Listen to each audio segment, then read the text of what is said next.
Bonjour Maïdara Rostegui. Pour commencer, est-ce que vous pouvez vous présenter? Bonjour, donc je m'appelle Maïdara Rostegui, j'ai 56 ans, 2 enfants. Je suis conseillère en organisation d'entreprise, conseillère municipale d'opposition et également conseillère départementale du canton de Biarritz. Qu'est-ce qui vous motive aujourd'hui à être candidate à la mairie? Je considère qu'aujourd'hui, la page qui se tourne, c'est la fin de 30 ans de l'ère Borotra-Venac. Et ces 6 dernières années ont été particulièrement insatisfaisantes pour le quotidien des Biarros, avec une équipe qui a peu fait pour le quotidien des Biarros et qui s'est concentrée sur les grands dossiers, notamment l'Hôtel du Palais et le G7, qui en plus n'ont pas été gérés dans de très bonnes conditions. Quelles sont les 3 mesures phares que vous voudriez mettre en avant? Pour pouvoir vivre à Biarritz, il faut d'abord pouvoir se loger. Pour moi, la question du logement est fondamentale, donc je travaillerai sur un grand plan logement et en particulier sur de l'accession sociale à la propriété. Je travaillerai ensuite sur un plan concernant le stationnement, la mobilité, avec d'abord l'arrêt du contrat Streetéo et une possibilité pour les Biarros de venir se garer facilement et gratuitement à Biarritz à certaines périodes.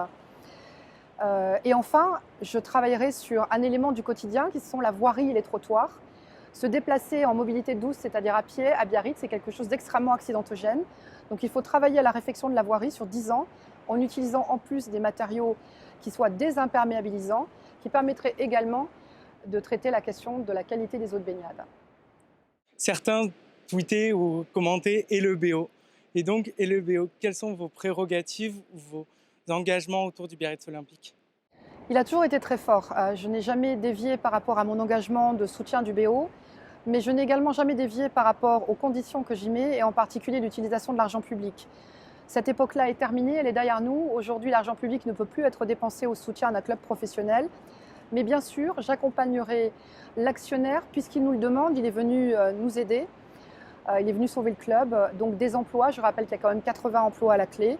Et donc j'accompagnerai toute solution qui permettra au BO, sans argent public, avec de l'argent privé, de continuer à faire que ce club redevienne ce qu'il a été il y a encore peu de temps. Vous avez cité quelques engagements, je pourrais en citer d'autres. Allô Madame le maire, la création d'un centre d'accueil pour les femmes victimes de violences conjugales. Il se dit à Biarritz que les finances ne sont pas forcément les plus saines. Aujourd'hui, comment on finance ces projets? Alors aujourd'hui, on a une enveloppe à Biarritz d'autofinancement de l'ordre de 6 à 7 millions d'euros. Et on s'aperçoit que sur la dernière mandature, l'engagement a été de 17 millions d'euros.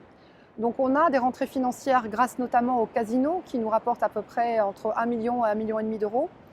Le boom de l'immobilier fait qu'on a également des droits de mutation qui nous permettent d'avoir des rentrées qui sont assez importantes et un tourisme très attractif avec la taxe de séjour qui est également une source de rentrées financières. Donc il faut une gestion saine et efficace comme je la pratique dans l'entreprise privée. Et je pense qu'il faut avoir des choix politiques très nets et ne pas être dans l'entre-deux. Merci beaucoup Maïdara Rostegui. Merci à vous Nathan Cardé.